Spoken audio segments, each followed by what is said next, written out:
folks, Canadian Prepper here. Well, if this ain't the canary in the coal mine that wakes a few people up, I don't know what will. You know, we're constantly being told that the DEFCON level, that is the nuclear readiness level, the military preparedness readiness level that the United States government, the Air Force in particular, uses to gauge how close we are to nuclear Armageddon. You know, we're constantly being told that that is no more elevated than the pre-war baseline levels, i.e. DEFCON 5. DEFCON 1 is the highest, meaning that nuclear war is about to start. DEFCON 5 is, relative peace and stability, okay? We're constantly being told that the risk of nuclear confrontation between the United States and the Russians is very low, and that the Russians are not going to use nuclear weapons. Well, get a load of this. Senators issued satellite phones as a part of new, emphasis on new, security measures. This is mainstream media. In spite of that, it's going to be largely ignored by the uncritical, unthinking masses who have better things to do. Amid growing concerns of security risks to members of Congress, more than 50 senators have been issued satellite phones for emergency comms. People familiar with the measures told CBS News. This satellite phone technology has been offered to all 100 senators. CBS News has learned that 50 have accepted the phones. So apparently 50 senators have no desire for self-preservation and won't be in the continuity of government committee. Or they just haven't opened the email yet. I'm probably guessing that's what it is. Which Senate administrative staff have recommended senators keep in close proximity during their channels. Now, in testimony before the Senate Appropriations Committee last month, Senate Sergeant-at-Arms Karen Gibson said satellite comms is being deployed to ensure a redundant and secure means of communication during a disruptive event. Now, this is not new technology. In fact, this technology has been around for decades. So why are they rolling this out now? Well, if you've seen our 50-point presentation that we gave, that basically shows a timeline for nuclear war escalation 2023. And this one is actually quite relevant right now. Signs that nuclear war is about to start. It's actually been trending in the past few days. When this happens, run all the telltale signs that the government is secretly preparing for nuclear escalation. Well, this is definitely one of those data points that people need to be aware of. They're talking about a disruptive event. So here's what they're describing that they're preparing for. Of course, they have to mention January 6th. The senators are not being given satellite communicators because they're worried about some small-scale, hopeless insurrection of a handful of people that are going to be storming government buildings. That's not why they're being given. That's not going to affect the grid and the whole telecommunications network, okay? You're talking about an event that would have to take down, that would be sizable enough to compromise the entire telecommunications grid. And you're talking about 50 senators, which are going to be all over the place. So clearly, this is prepping for something on a national level. Gibson said the phones are a security backstop in the case of an emergency that takes out communications in parts of America. Think of the scope and scale of the event that they would have to be anticipating if you're talking about giving all the senators satellite communications. They're talking about a collapse of the grid. Now we know, we've done many videos on grid down collapse. We know that you only have to take out a few key nodal transformers in the grid. I think it's only like a dozen or so transformers to take out the entire power grid. And then, of course, that would mean that you wouldn't have your telecommunications as well. But this is pretty suspicious in light of all of the other timeline of escalation that we've been exposing over the past year. A Department of Homeland Security advisor said satellite phones are a tool for responding and coordinating government services in case of a man-made or natural disaster that wipes out communication. Is this going to be their ticket onto one of the arcs when the shizzy hits the fizzy? Senate administrators have also been offered stop the bleed training to better equip staffers to respond to medical emergencies and victims of attacks. Are they seriously thinking about bringing us to the brink of nuclear Armageddon? The events of the last 24 hours should be a rude awakening for people who think that this war is anything but just getting started. Get a load of this. Now, according to some very pro-Ukrainian sources, Russia has moved nukes from the Belgorod region in response to these cross-border incursions by saboteurs. Now, there's mixed reports of who these groups and where their allegiances lie. Some people say they're Russian defectors. I really think that that's a great way of disguising the fact that these are, in fact, very pro-Ukrainian saboteur groups that likely originated somewhere in Ukraine. And of course, the Ukrainian government is denying any affiliation with these groups, saying that they're acting independently and that they're anti-Putin and that they're trying to liberate Russia.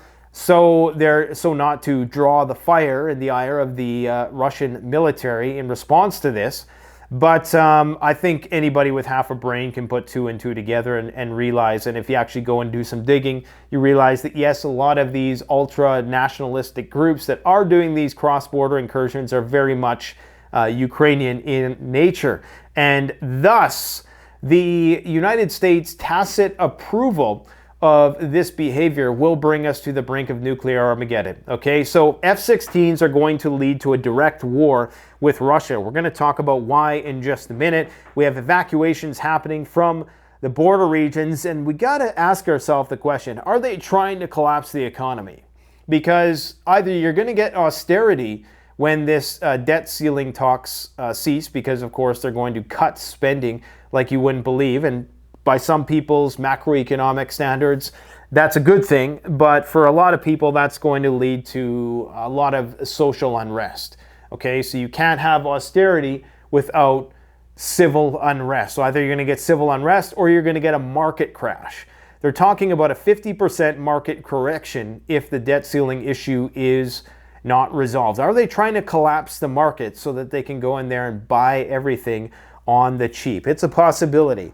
Now, before I do that, I got to say, this reminds me, I see this picture with the Ukrainian intelligence minister, whatever his name is, and I don't know if this is just for show, but or maybe it's so that when he's working at his desk, he doesn't get sniped, but you can see sandbags in the window, hundreds of pounds of sandbags on his windowsill. And this just reminds me of the importance, and I got to keep reminding people, the utility of sandbags, okay? So if you don't have sandbags in your emergency preparedness supply cache, then you are slipping, man. Sandbags serve a variety of different purposes, whether it's bulletproofing, building or fortifying a shelter. You know, you can use them to attenuate gamma radiation. So if you need to build your own fallout shelter within your own home or within your basement or in some way to fortify and lessen the effects of gamma radiation after a nuclear blast, you can use them for that purpose. You can use them for just building various structures. You can use them for flooding, obviously. This is a quintessential staple of every prepper's cache. You have to have sandbags. I'll post a link to where you can get those in the description section below. You should always have at least a couple hundred of those at your disposal because it's one of the cheapest yet most useful things, especially in war zones, especially along the Belarusian border right now. This is video along the Belarusian border. For some reason, not only are they installing the anti-tank spikes, what are they called, dragon's teeth, along the northern border, they're mining it. They're bombing out some of the bridges. They're putting in these sandbag fortifications, these bulletproof sandbag fortifications. You only need 6 inches of sand to stop pretty much any bullet, maybe with the exception of a 50 cal. So that's why the military advises stacking 3 deep, and obviously there's gaps. But why are the Belarusians preparing the border? Because this F-16 thing is going to bring NATO into the war. Okay, this is written in the stars. I'm going to talk about the reasons why in just a minute. But guys, if you really want to know, and I'm not sure if I mentioned this already, but if you really want to know what to look out for in, if we are approaching that level of possible nuclear war where the senators are going to get the call on their satellite phones and direct them to the bunkers that you or me don't have because our governments don't care about us. Go and check out a couple of videos. Check out a timeline for nuclear war escalation in 2023 and check out signs that nuclear war is about to start. This video has actually been trending lately, and that's coincident with the fact that now all these senators are being given these satellite phones, which is incredibly suspicious in light of everything that is going on right now. Now, this rumor that Russian nukes are being moved from Belgorod, let's quickly touch on that before we get into the potential for NATO to get into this conflict. So here is Belgorod right here, okay? So if we zoom out, we see that this is Ukraine, this is the Russian-Ukrainian border, this is the city of Belgorod, which is being shelled by the Ukrainian military. It's been shelled for, pretty much the duration of the conflict. This is where all the commotion is going on right now, this town called Gray Voron. Now, the interesting point of concern from our perspective is this location here, where Russia was warehousing some nuclear weapons. Apparently, they removed them, though. Now, according to some pro-Ukrainian sources, they just moved them today in response to this supposed insurrection, this cross-border incursion. Russia is removing nuclear munitions from a storage facility in the Belgorod region, according to Ukrainian military intelligence. But quite frankly, you can't believe a lot of what they say. So this is another interpretation. According to the main intelligence director of the Ministry of Defense of Ukraine, it's dispersing a new narrative that the Belgorod 22 were evacuated not last year, but only now because the armed forces of the Russian Federation are afraid of these nukes falling into the hands of these RDK Ukrainian saboteur militants, okay? Now, this source says that this is not so, that by the time the troops were withdrawn from the Kharkiv region last year and the threat of strikes against the arsenal was realized, its contents were evacuated to similar facilities. I cannot see why the Russians would wait until now to, evacuate, nuclear weapons from a facility like this, especially considering it could be a target, right? Like you could potentially blow up one of these facilities unless they're really down deep, and Ukrainians can't get down that deep, and that could just be a radiological event. It wouldn't be a nuclear explosion, but you'd have radioactive particles and debris from these nuclear weapons were that blown up. So I'm not sure what to make of this. Regardless, the situation on the border is escalating, although this is pro-Ukrainian military, and they're not viewing this as very significant. The Russians have claimed to have already repelled this attack and have restored order to the region. However, there is still mass evacuations underway from the region. As you can see here, these are civilians being escorted out by military vehicles towards the Belgorod region. So the fighting is not on the ground in Belgorod yet, but they're saying, according to this Russian group who perpetrated this, that they're saying is Russian, but that's a great cover, right? Because the Ukrainian government is trying to wash their hands of this, trying to say, hey, we didn't do this. We're not the ones who orchestrated this whole thing. This is Russian defectors doing this.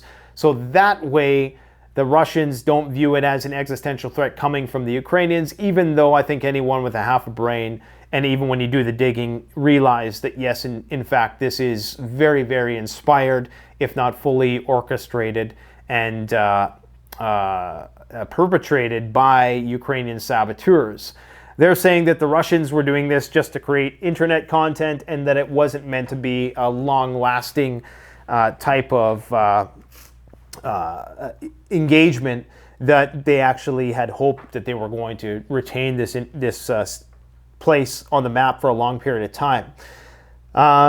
These are the guys who they're claiming, so that, I don't know how much truth there is to this, but apparently trackamerc.com or something will tell you that these are, in fact, Ukrainian guys.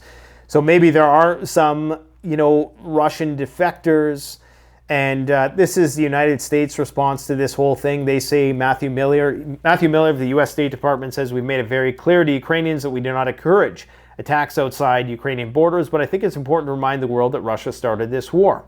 So they're basically saying we tacitly approve of Ukraine using whatever weapons we give them to go into Russia and do whatever you want, and of course escalate the conflict. Of course, the Russians are seeing these American MRAPs coming across the border, so who do you think they're going to hold accountable for this? Well, they're going to hold the United States accountable. Now, in terms of some of the parties who are involved here. This one guy here, the Russian Volunteer Corps, as they're calling it, the combat unit on the Ukrainian side who claims to have who've made an incursion in Bryansk, likely not a false flag, are led by a figure well known to myself and those who follow the transnational far-right, Denis Kapushkin.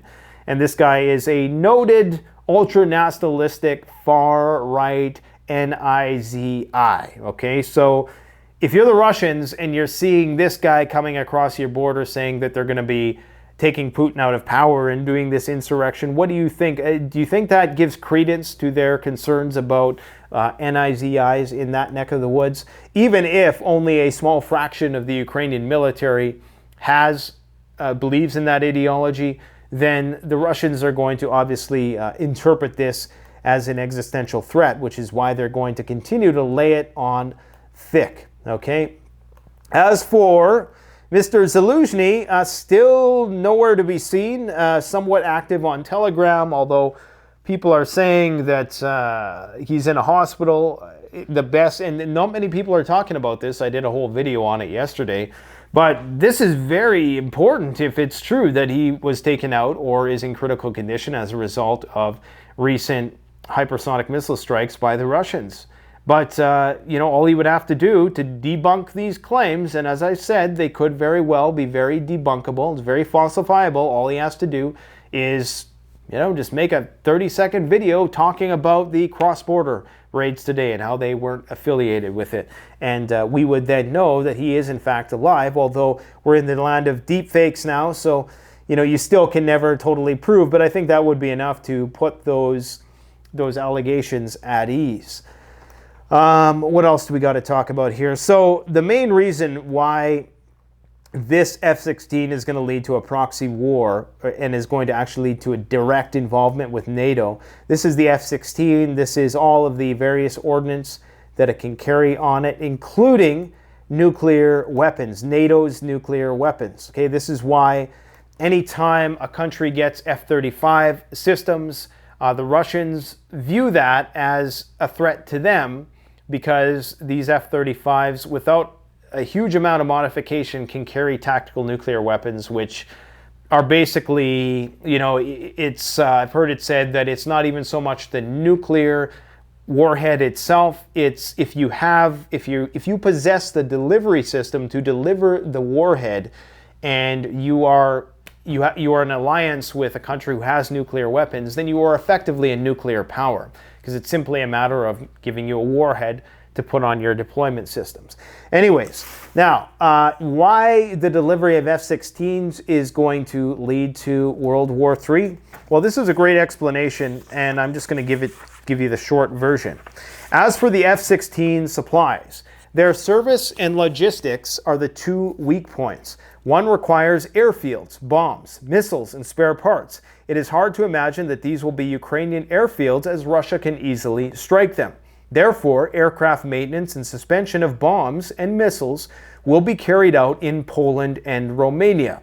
Russia will have to strike those airfields, as there will be no other option left, and Ukraine will be happy about it, as it will get the West involved in a direct confrontation. So once the F-16s start flying sorties from Poland, because they're unable to do so from Ukraine, that's when Russia is left with no choice. If they don't take out the planes with the S-400 systems while they're in the sky, they'll have no choice but to target those airfields. That will bring NATO into the conflict. And this is called mission creep. Okay, the more weapons that we send Ukraine, the more trainers we have to send, the more maintenance crews and inspectors, auditors that we have to send, and plainclothes contractors who are ex-military, of course, not representing any NATO countries officially, but they're just basically not wearing the NATO country insignia, and they're wearing mercenary clothing, or they're wearing Ukrainian BDUs, okay?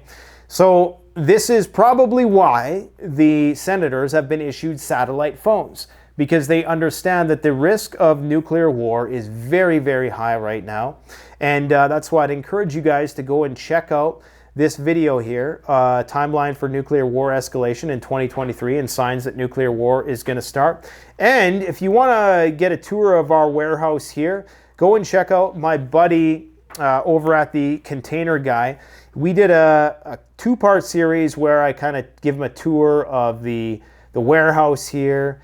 And yeah, it's a great channel, the Container Guy. He talks all about shipping containers, what you can and what you can't do. And we're going to be doing more collaborations with them in the future.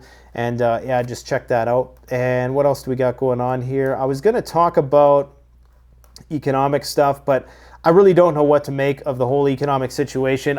But I'm starting to wonder if they're actually going to crash the economy so that they can go in there and buy everything at rock bottom prices, or if we're just going to see some pretty harsh austerity measures imposed as we continue to pump more money into Ukraine. Let me know what you guys think in the comment section below. Don't forget to like, comment, subscribe. Thanks for watching. Canadian Prepper out.